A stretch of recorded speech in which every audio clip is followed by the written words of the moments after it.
Alright guys, welcome to lesson 1 of the GYO piano course. This lesson is entitled The Interface, and it's about how our bodies are going to interact with this appliance to create awesome music. So, the very first thing you want to remember about playing the piano is that it's not only about your fingers. It's about much more than your fingers. Your fingers are connected to your knuckles, which are connected to your hands, which are connected to your wrists, which are connected to your arms, which are connected to your shoulders, which are your back, spine, head, alignment, where your feet are on them. All of that goes into creating the sound you're going to create.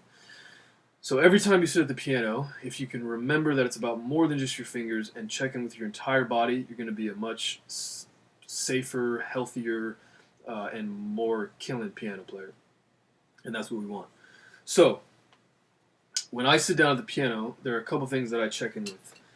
One, very first thing, I want to make sure that I'm high enough. I don't want to be below the piano or I'm down here. Really bad for your wrists. I also don't want to be above it too much. That's also not good for your hands and wrists. I want to be slightly above the piano and, not too close, not too far.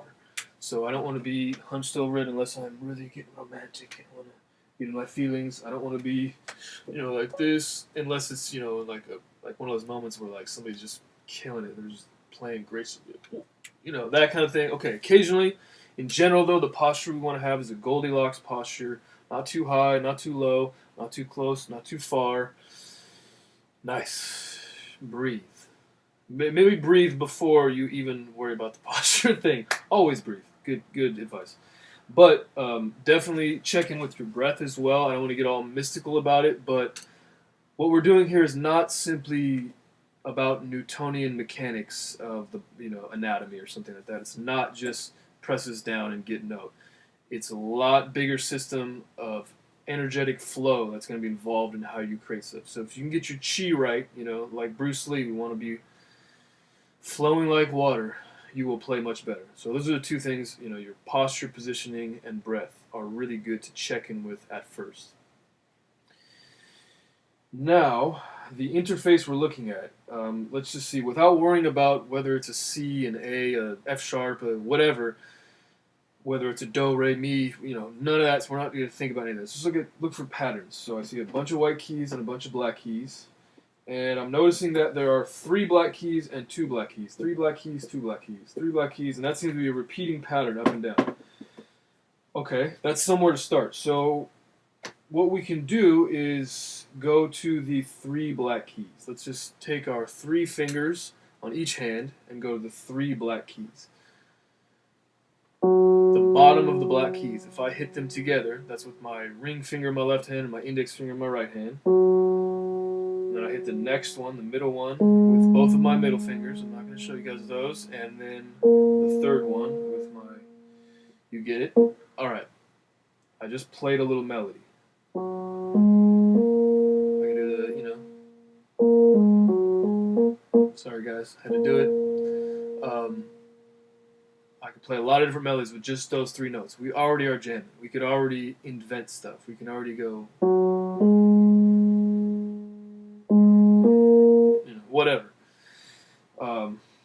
Now we have something to hold on to. We have a pattern that we're recognizing to hold on to. So what I want you to remember is that moving around through all these different keys, we're going to keep breathing and keep, not.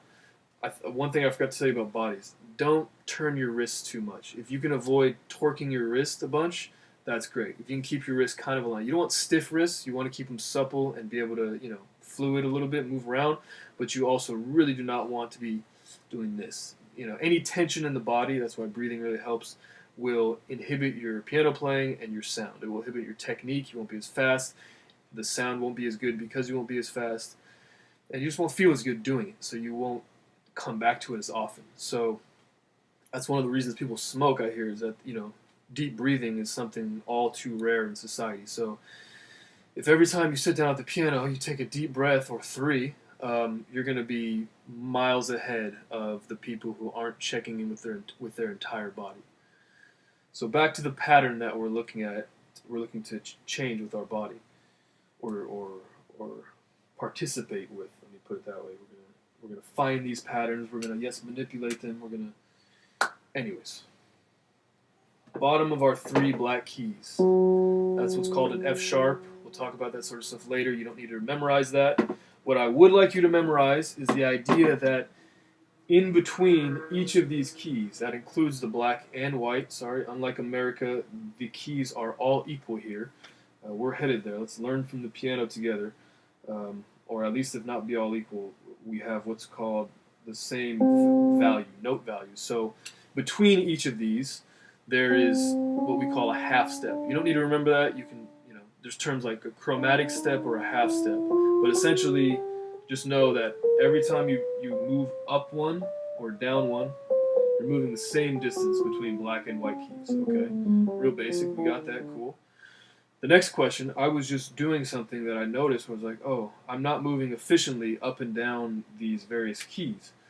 One of the really cool things that we do with the piano to make sure that we can make 57 notes out of 10 fingers is we do something, and do it in a short span of time, is we do something like we're called, I don't even know what's called, I forget what it's called, but passing your thumb under something. So if I want to jump from this note to this note, you see my thumb is going under. Don't twist your hand like that, I'm just doing that to show you. But that really helps us get up and down the keyboard. Freaky, playing some jazz here.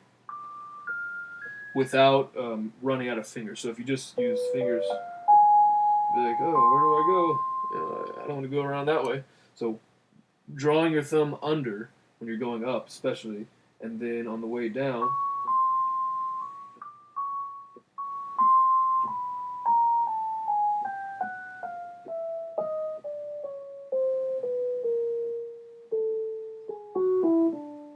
you can jump fingers over. So you can leap. That was not a good example, but you get the point. I'm jumping them over my thumb.